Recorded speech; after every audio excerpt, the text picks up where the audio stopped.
Erev Tov Chavrim, I'm Stephen Benoon. You're watching Israeli News Live. This is a quick take of the broadcast, and unfortunately, we were not able to bring out a regular broadcast this evening because of breaking news that is happening here in East Europe. We actually went out in the field late tonight before preparing for our news broadcast to try to get some of the footage of the U.S. military equipment and hardware that is in the Czech Republic. Now we're getting ready to head to Israel when all this is breaking right here. It came out on CT24 Czech Republic News today that the United States military was in the Czech Republic.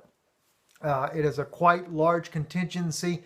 We were unable, though, from the view tonight to be able to see inside the military base to see exactly what the U.S. actually has here. But they're headed to the Balkans.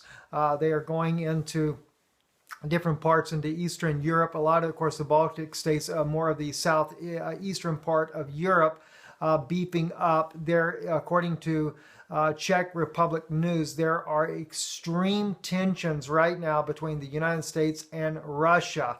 Now, the only thing that we're seeing as far as in the news about this, to give a hint of what's going on, is that Putin on RT News here says Romania is in the crosshairs after opening NATO missile defense base.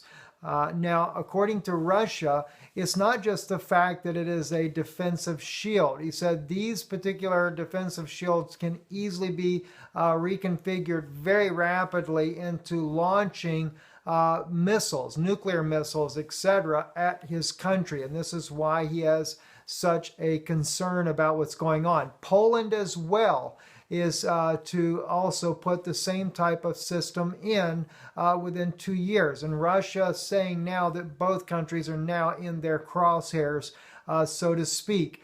And as we know ourselves here on the ground in East Europe, we know the United States, with NATO, their allies there, are sending in heavy equipment, military personnel into the Balkans there because of an expected confrontation. That's what Czech C24 News is reporting as well. We will be there tomorrow to try to get a little bit better look. We know that one battalion is leaving at about 4 a.m. Headed toward the Balkans, just 3 hours from now here in the Czech Republic time. And then the second group that is there will be leaving on Monday, again, probably around 4 o'clock in the morning. Again, this is very serious breaking news coming out of East Europe. The U.S. sending a large contingent of arms forces, military personnel. We're not sure as of yet if it's just armored personnel carriers. Is it tanks? What all is involved that's going over to the Balkan areas. But nonetheless, there is a great concern, a great, huge tension between the United States and Russia. Those of you that watched our broadcast yesterday, we had shared with you from the news directly out of Russia, Russian news in the Russian language, where the Russian Federation is expecting the United States to do a first strike, either militarily or they are planning on really doing a major economic attack on Russia by dropping them with the SWIFT code, which would basically cut them off from any kind of banking systems anywhere outside of their own borders. This is a very serious threat for Russia, the way they perceive it. I can certainly understand how that would be as well.